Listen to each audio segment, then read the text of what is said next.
គឺជាទស្សនវិជ្ជាដែលម៉ែទៅសៀមរាបនៅថ្ងៃមុនហ្នឹងគឺម៉ែទៅដើម្បីមើលហាងបាយ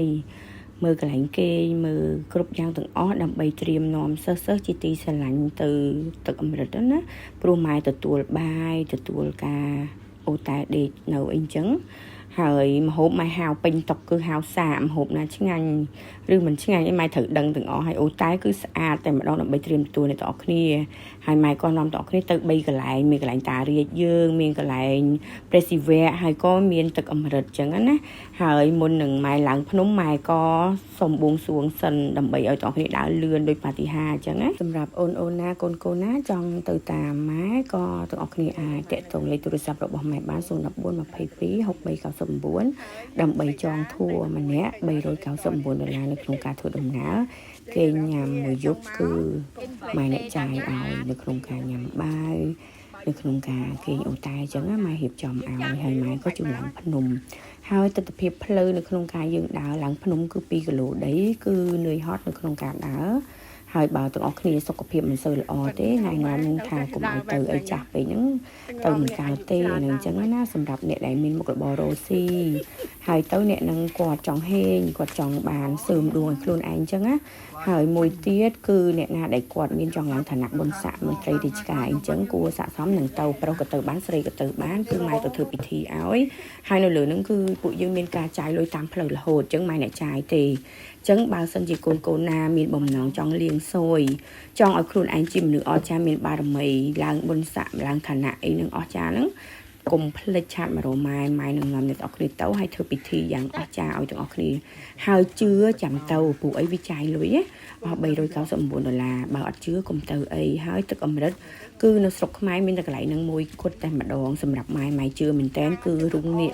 ទឹកអមរិតហ្នឹងចេញពីរុងនេះអញ្ចឹងគឺនៅពេលដែលបងនៅកន្លែងយាមហ្នឹងគាត់ថាពេលដែលស្ដេចញាក់ចេញមកម្ដងគឺរង្គើថ្មអង្គើព្រៃនឹងទាំងអស់តែម្ដងសន្ធឹកណាគឺគាត់ថាអង្គើទាំងអស់អង្គើព្រៃអង្គើអស់លីងហើយគាត់ថាអញ្ចឹងណាសាកសុទ្ធខ្លាំងរកអ្វីប្រដូចមិនបានទេមិនងាយអ្នកណាបានទៅងូតទឹកអមរិតទេគាត់ថាអញ្ចឹងបើបានហើយគឺសំប្រាថ្នាតែម្ដងកន្លែងហ្នឹងវាអស្ចារ្យមែនតើសម្រាប់កូនចង់ឡើងឋានៈអីកូនអើយគឺផុយមែនតើគឺរបៀបថាគេហៅស៊ីផុយគឺកូនឡើងអស់ឋានៈឡើងអញ្ចឹងនិយាយអញ្ចឹងគឺពេលដែលយើងទៅងូតទឹកអមរិតហ្នឹងពេលយើងក្រលហេមហានយ៉ាងណាក៏ដោយយើងនឹងខ្លាយជាអ្នកមានណារបៀបអញ្ចឹងណាអស្ចារ្យខ្លាំងណាគឺភាពស្ដុកស្ដំសម្រាប់ម៉ែណាអញ្ចឹងបើទាំងអស់គ្នាជឿចាំទាំងអស់គ្នាឆាតមករកម៉ែតែបើមិនជឿទេក៏មើលឲ្យបោះចោលត្រឹមហ្នឹងទៅចោះមិនបាច់ខ្វល់ទេព្រោះអីការដែលពាក់ព័ន្ធនឹងការជឿហ្នឹងគឺយើងត្រូវលើកសឹងរាជវង្សនេះដែរហើយខាងម៉ែហ្នឹងគឺរាជវង្សស្ដេចនេះ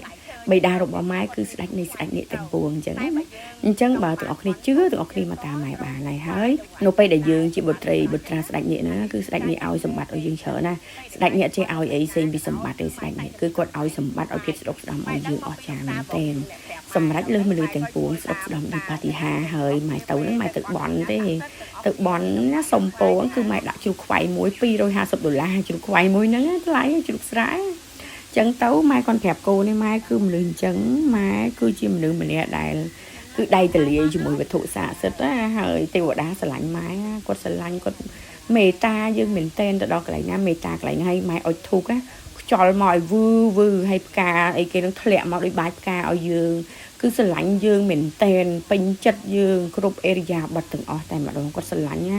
កូនស្រីសំណាប់បេះដូងរបស់គាត់សុំអីក៏ឲ្យសុំអីក៏បានដែរ